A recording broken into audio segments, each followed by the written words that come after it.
Assalomu alaykum.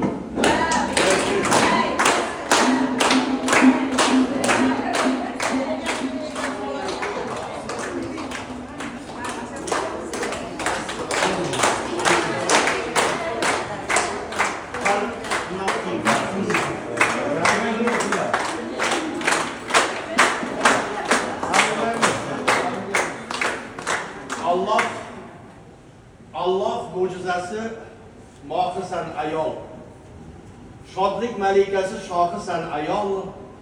Buyuklikda sening tenging yo'q. Olamni baxtisan, tojisan ayol. Boshimizda tengsiz osmonsan o'zing. Senla hayot zamonsan o'zing.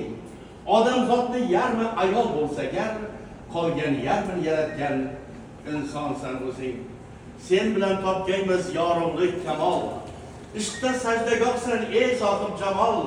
Yaralgansan ishq, sevgi, muhabbat farzandlar uchun. Har qalbga hokim u mutlaqsan ayol. Muborak bo'lsin. Doimo mana shu aqlliklaringizga, aloqalaringizga ko'z tegmasin.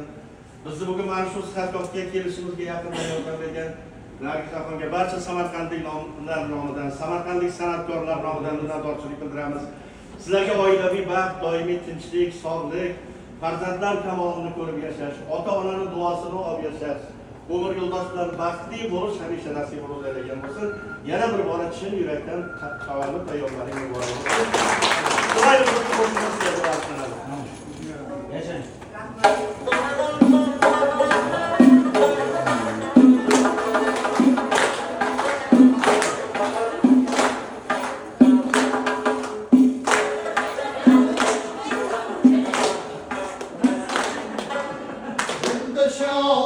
Kalbimiz